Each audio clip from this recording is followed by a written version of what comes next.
Ladies and gentlemen, this bout is scheduled for 3 rounds in the Shamrock Fighting Championships welterweight division. Introducing to you first, on my right, fighting out of the title MMA blue corner, a competitor that stands 6 feet 11 inches tall. Official weight, 168.4 pounds. Fighting out of Columbia, Missouri, Wally Herndon.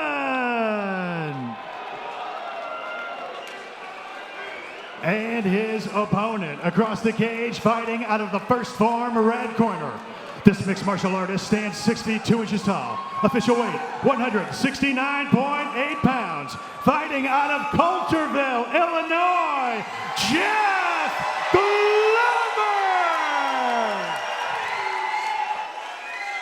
Now, as we mentioned before, Arion, as Jeff Glover in the red tape, Wally Herndon in the blue, Jeff Glover has not fought since Shamrock FC 300 in December of 2017. Let's see how he handles this range, man. Wally is just so long. If I were Jeff, I'd just say, you know what? Forget this feeling out phase. I'm just going to come in. Straight in. Yeah, clinch up and just start throwing some body shots and some headshots where I can. Big Beautiful takedown. double leg takedown. Exactly what he needed. Now all that range, all that length is for nothing. This is where Jeff Glover wants to be. He wants to be in that top position. It nullifies the height and the reach. Wally could have a very decent ground game from the perspective of off his back, but I mean, it doesn't matter how good you are. When you're mounted, there's not a lot of options. I'm curious to see how Wally kind of tackles Jeff's wrestling, his top control. I'd like to see Wally kind of give up this overhook and fish for the immediate underhook. Yeah, try to shrimp, try to get back to half guard position. Jeff very wisely now putting his back against the cage. Making it even harder to move as you see the head position there of Wally up against there trying to move. Now he's going to try to use those long legs to wall walk. Honestly, I would love to see Jeff kind of give up the mount and immediately go to knee on belly. It's going to be difficult because he still has his head locked up. You know, at some point, Jeff's going to have to, because Wally's about to maybe take change of position. Oh. Wally does a good job there of moving over. That was beautiful, actually. It came from Jeff kind of being content on top, but Wally's kind of forgetting about his hips. There we go. A good transition there, but Glover now trying to work that high guard, looking to potentially step over into a submission. Controlling the bicep. Looking for the triangle.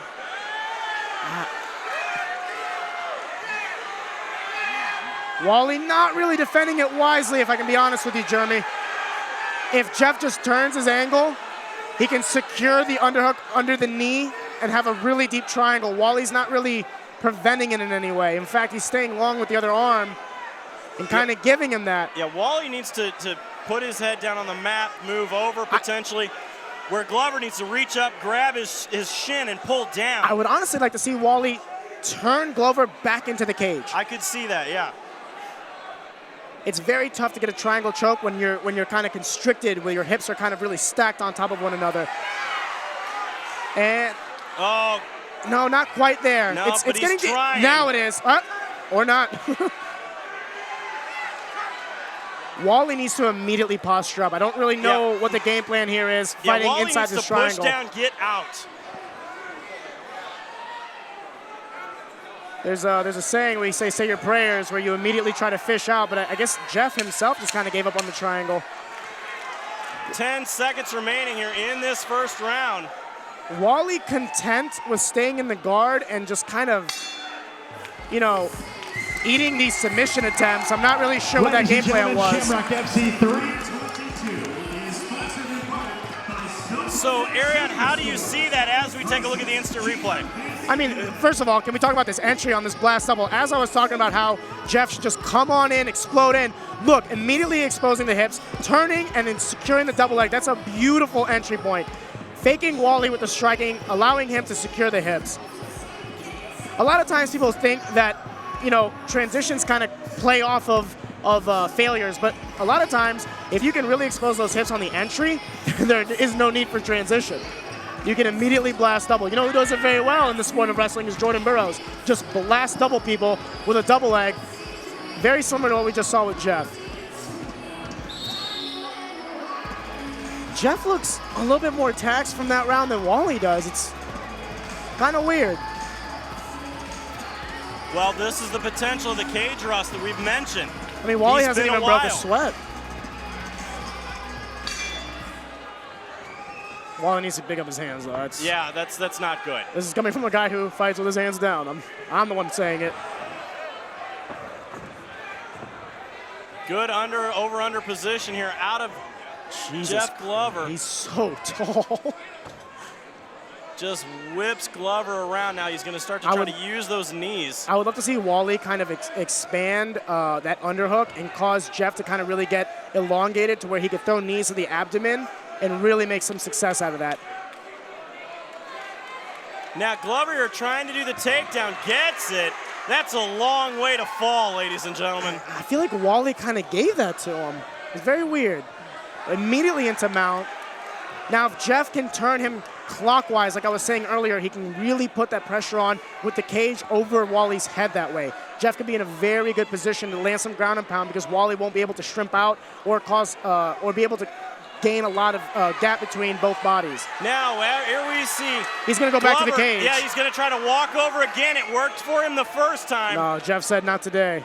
Fool me once. Good move there out of Wally Herndon. Now we go back to the same position in round one, right? Where Wally's content sitting in guard, fighting these submission attempts, but I feel like it's actually taxing Jeff. Like if you're looking at the face, if you're looking at the body posture, Jeff looks tired. It could be ring rust, it could be, all these factors, or maybe Wally's just got an awesome gas tank. Wally now starting to slam that shoulder in. It's all fine and good. I mean, hitting to the body in the guard like this, but for instance, this open guard that Jeff has right now, Wally could easily isolate one leg and pass into half and really start throwing more bombs. Wally could spread one leg and just step over it. Correct. I mean, in all honesty, just because Jeff's his legs are so long and Jeff's guard is open here. Now, this is nothing more than it looks like Glover just trying to kind of hang on, kind of catch his breath here. Absolutely. He's got a decent position there with the hips. Referee Dwayne Best does not see enough action. No, it was a good stand-up. If the top man is, landing punches or trying to better the position, that's one thing, but he wasn't doing much. Oh, watch for the suplex here. Oh, he's just so tall. Jesus. That hurt me landing from that height. Man.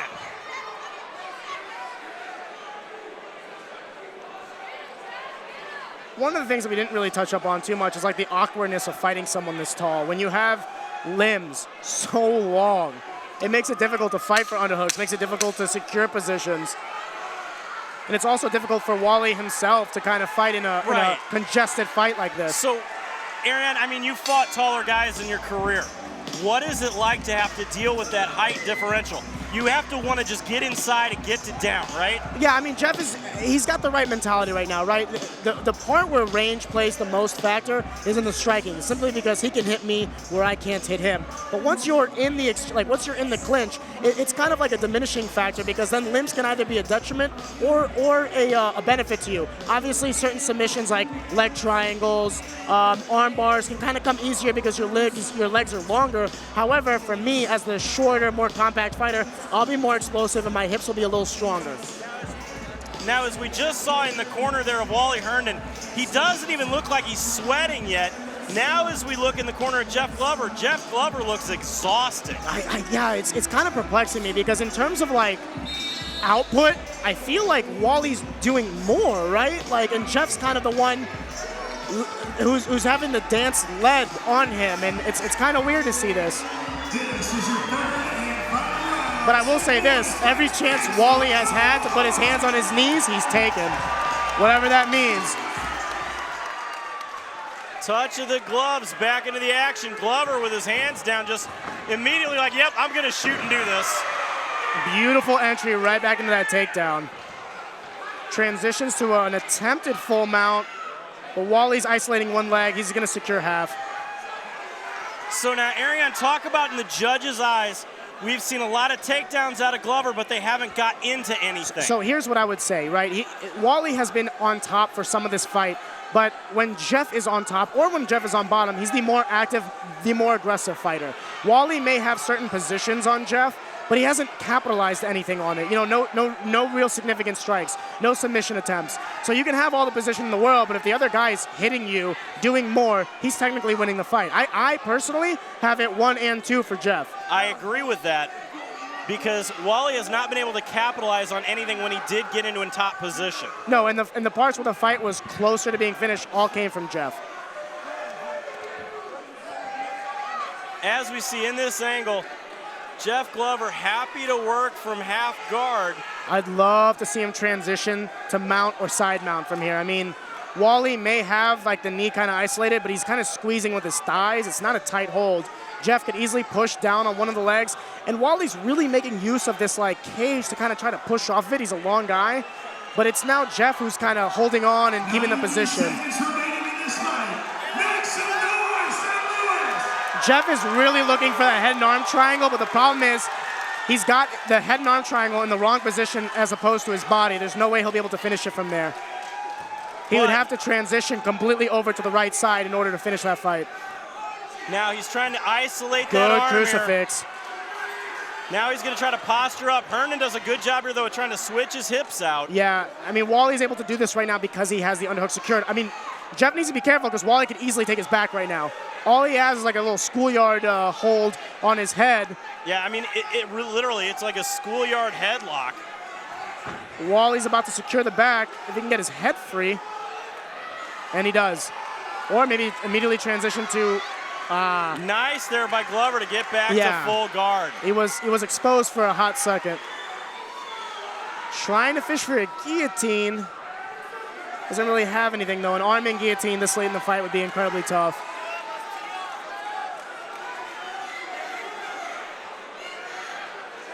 This is a prime example of what I was saying. Even in this position, it's Jeff who's kind of...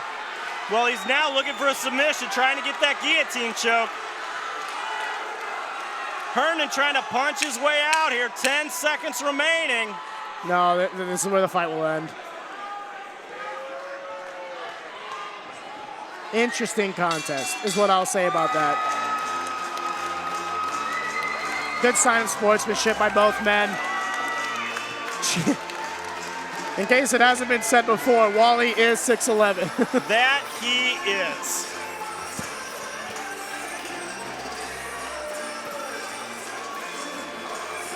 I don't know when it happened, but Wally seems to have a cut on his forehead. I don't know if that was from strikes or the transitions. Maybe, you know, they bumped heads. Could have went either way. Yeah, this one's a tough... We go back to, like, judging, right? Like, what do you score? Do you score... Exactly, and you know as well as anyone that the judges can see things, make choices. Yeah. That this is why you hear a lot of people say never leave it in the hands of the judges. What do you consider more important? You know, attempts at things like submissions and transitions of control, or do you score posture and actual control more? Well, let's send this one up to the cage to Joe Parisi to make it official.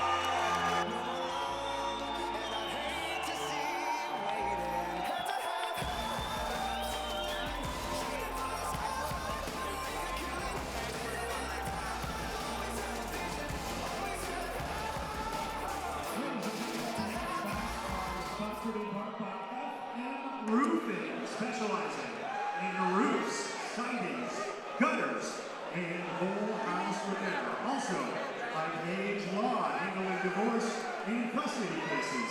Contact them at 314 Age Law. Folks, that ticket you're holding in your pocket that got you in the door tonight is going to get you into the official Shamrock FC 322 after party, completely free of charge. We're going to be celebrating 322 shows and over 21 years in business. Immediately following tonight's main event, it all goes down on the casino floor at Julian's Lounge. Be there. Your favorite fighters will be there to have a cocktail with you as the official Shamrock FC 322 after party.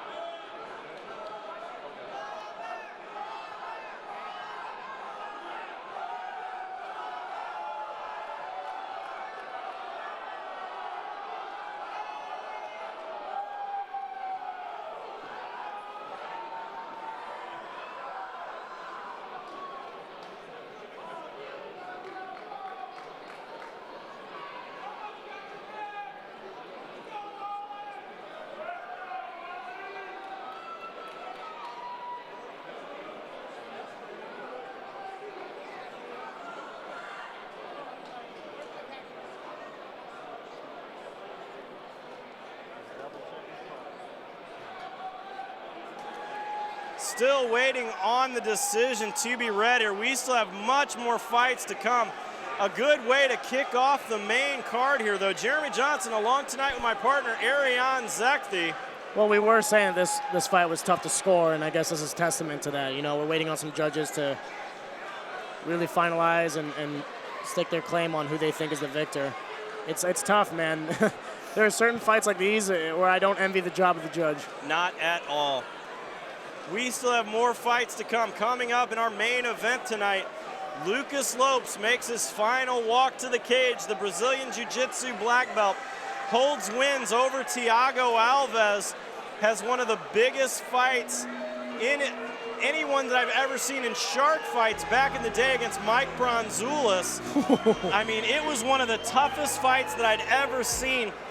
Lucas has made some highlight reels for the cut that he had on his shin, has made it to every MMA video everywhere because you could literally see the bone in his shin and he kept going. Well, Lucas is also one of these guys that they were there from the beginning days, man, from what we would call the throwback, a true veteran of the sport. And going up against a guy like Dwayne Diggs, I mean, Dwayne is still young in this sport. It's kind of like a testament of, like, you know, young versus or old versus new. Here we go, time for our decision. Let's see who takes it.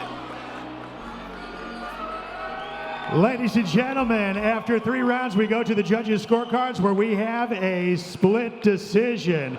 Your winner out of the red corner, Jeff Glover.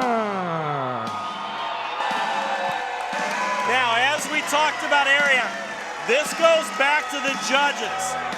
As they say, never leave it in the hands of the judges. It was a huge fight there. Like I said, man, that could have gone either way. Split decision doesn't shock me. Well, we still have more action to come. As coming up next, it is the Shamrock FC debut of Garrett Armfeld. He will be taking on Ernest Wells, and we'll be right back right after this.